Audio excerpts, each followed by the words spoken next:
ফিলিস্তিনের অবরুদ্ধ গাজা ভূখণ্ডে ইসরায়েলি হামলায় আরও ৮০ ফিলিস্তিনি নিহত হয়েছেন। আহত হয়েছেন আরও অনেকে।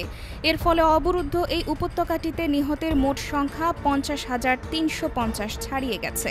গেল ১৮ মার্চ থেকে গাজায় নতুন করে ইসরায়েলি হামলা শুরু হওয়ার পর থেকে ১,০০০-এরও বেশি ফিলিস্তিনি নিহত হয়েছেন বলে জানা গেছে।